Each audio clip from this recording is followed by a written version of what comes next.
Oh, hello. Welcome to the 2013 Hundie Challenge. Today we're going to be discussing Dancing Queen by Anthony Soprano.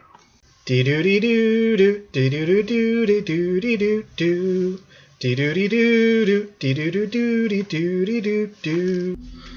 Finished on New Year's Eve of all time. So yay, a little celebration for me. I actually did it. There were many times when I did not think I would finish this challenge, that I was insane. A good portion of the autumn, I read about 50 pages a day, and I knew I wasn't going to finish. But I picked it up, I made a Herculean effort over this past month, and I'm done. And just in time, too. Thanks, everybody, for sticking with me. I'm going to do a retrospective video, I don't know when, maybe in a couple days, to talk about the challenge and all that good stuff. But let's, for this video, stick with A Dance to the Music of Time, which is a 3,000-page epic. It is thrice as long as the Bible, twice as long as War and Peace. And for some reason, Anthony Powell seemed to feel that his characters and his world were deserving of that length. This was actually 12 novels, taking up one slot on the Modern Library list. Now, I've talked about this before, so I'm just going to lay this out here. I know I said I wouldn't talk about the challenge in general, but since we're on to A Dance to the Music of Time, this was 12 novels posing as one. I also read the USA trilogy, which was 3 novels posing as one, Studs Lonigan, which was again a trilogy posing as one, and the Alexandria Quartet, which was, as it turns out, 4 novels that cannot be found anywhere in the American library system. So what that means is that I've actually read 118 novels this year, but for some reason the Modern Library has chosen in their wisdom to have, 22 of those take up the slots of 4. So, that being said, and my complaints noted, and the fact that it took me 6 weeks to read this immense lump of dead tree matter, what were my thoughts on it? Well, there is an inspired character. There is a narrator to this book, and his name is Nick Jenkins, which I thought was interesting because the narrator of The Great Gatsby was also Nick Carraway, I think. And both are ciphers, and both are weirdly non-existent for being the main characters, and this being supposedly their book. So this is the 12 novels of Nick Jenkins, talking about his life, but in a way he never ever talks about his life. He converses with people constantly. You get no sense of his personality. 3,000 pages. The guy has no personality, no background, nothing. All we see is that he's talking to other people about other people. So in a way, he's just kind of weirdly, he barely even counts as a character. It's strange. But you've probably read The Great Gatsby if you went to high school in America. Think of that guy. It was the same way. In a way, Nick Carraway almost had more to do with the novel, if that can be possible, in The Great Gatsby. So that being said, although this is theoretically... I'm kind of holding it down here. It's massive. It's freaking gigantic. Look at that shit. Anyway, Nick is... really kind of the vehicle to hold the stories together. It's really the story of Kenneth Widmerpool, who, and his rise and fall. And really, honest to God, there's dozens, if not hundreds of characters, and most of them barely make a mark. Most of them, you like, they keep coming up over and over again. I think this story takes place over the course of, it's got to be 50 years. It's from their school days to Widmerpool's death in his 70s. So it's got to be 50 years. And there's these characters that keep coming up over and over again. They just never register. Nick talks to them for chapters at a time. It's just kind of like, who gives a shit?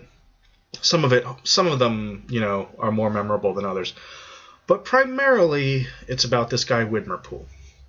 And Widmerpool is, in the last book, I just finished reading it, what did the guy call him? Chateau bottled shit, or something like that. Which is perfect, just a perfect description. If I hadn't butchered it, I don't remember what it actually was. Shit in a silk glove. Isn't that what Napoleon called Robespierre? He's like that. He's a Philistine. He doesn't read. He doesn't listen to music. He doesn't do anything. He's got the trappings of an English gentleman, but he's just a complete narcissist. He's ambitious. He's ambitious in a bad way. Like you can be ambitious in want to do good things with your life, but all Widmerpool cares about is Widmerpool. There are times when he makes promises to Jenkins, and he's just like, "Oh well, I used you. I got what I wanted out of you, so I'm not fulfilling my promise."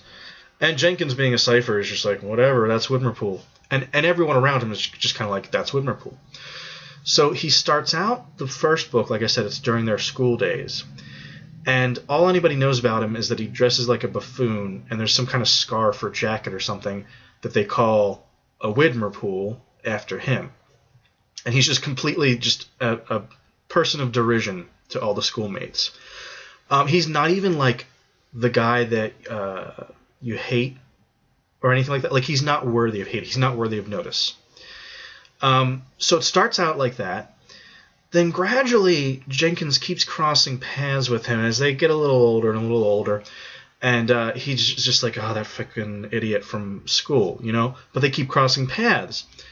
And then when the war comes, and I'll be honest, I thought the best one was the third movement, those 3 novels, because that was entirely the war. The Second World War, in these 3 novels, and funnily, almost entirely enclosed within those 3 novels. I sort of thought it would go on for longer, but literally, like the end of the second movement, they were talking about Jenkins gets a commission. The end of the third movement, the war's over. And I thought that was the most compelling one. Again, that could be my personal prejudices. But during the war, Widmerpool, his climb to power is just like amazing. He's kind of like Martin Bormann, Hitler's aide.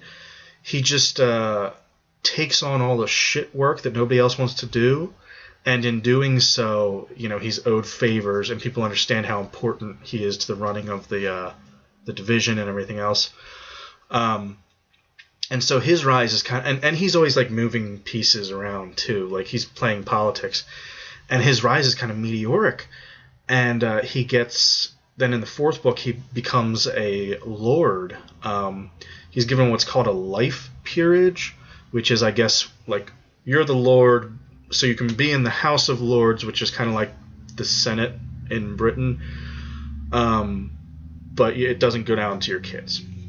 So he gets this really great honor, and he's talking about being prime minister and all this stuff. Then the last movement is all about his fall and just kind of his ignominious destruction. He marries this woman, Pamela Flitton, who was a driver, not an ambulance driver, like a women's auxiliary corps driver in the war. He marries her. She's kind of a hilarious character too. She never finds an event that she doesn't ruin by just being a horrible person and just always wanting to take people down a notch and that sort of thing. And so she wrecks up Widmerpool's life by revealing, as it turns out, that he's a voyeur, and he likes to watch her having sex with her adultery partners. This all kind of comes out and blows up, and Widmerpool, he's going to be like totally destroyed, like probably sent to prison and everything. So, but Widmerpool always looks out for Widmerpool. So he rolls over on some contacts he has in Eastern Europe, and this is at the time as the Iron Curtain is descending. So he kind of basically like turns state's evidence so that they'll just kind of, slap him on the wrist and kick him out.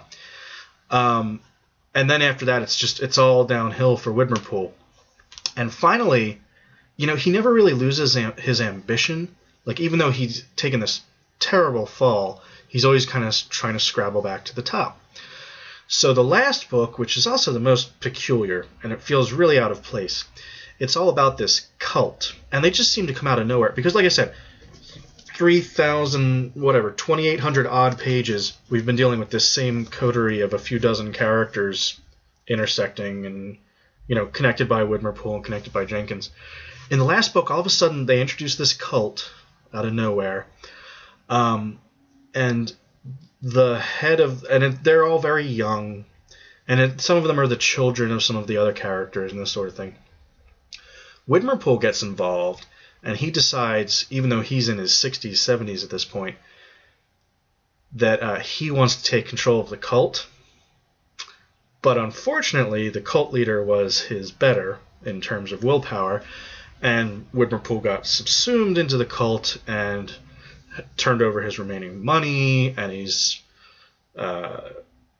humiliated by them, and it's strongly implied he was having to give blowjobs to his inferiors from the army. One of his subordinates came into the cult, and the cult leader thought it would be really funny to humiliate Widmerpool by having him do something unstated to this guy. It's so horrible that everybody refuses to state it. So you gather it's some kind of humiliating sexual thing.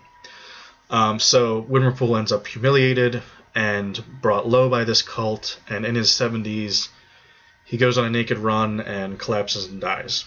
Like I said, that sounds really weird for an ending, and it is a really weird ending. The last book is really strange and really out of place. But like I said, I really liked the third movement. I'm sorry, I've been talking this whole time. I haven't been explaining. Like I said, there's 12 books divided into groups of 3. Each one is called a movement because it's the dance to the music of time. So this third movement, the 7th, 8th, and 9th book, is the best, was my favorite, was about the war, was very amusing, had a kind of a wry British take on Catch-22 kind of situations. Overall, was it worth reading 3,000 pages? I don't know. Maybe if I was British, I would like it better. I understand it's considered much more of a classic there than it is here. I frankly never heard of it. My dad kept asking me what I was reading over the holidays. But I gather that Widmerpool is something of a household name in terms of literary figures over there. So was it worth 3,000 pages? No, I would say not for the story we got. Still overall a solid story. I would say if you're going to try and dip in, grab the third movement, the third volume, 7th, 8th, and 9th book, and check that out. I think it's the strongest. And that's what I was thinking to myself. I was like, if I recommend that to people, will they be able to catch up without reading the first 2? It's a 3,000-page book, and not a whole lot really happens. But anyway, thanks for tuning in. Thanks for sticking with me this year. If you've really watched all my videos, thank you very much. I hope it's been enlightening. Like I said, it's meant a lot to me. It's been life-changing. I will talk about it in more depth, but I wanted to not give Dance to the Music of Time short shrift. So thank you.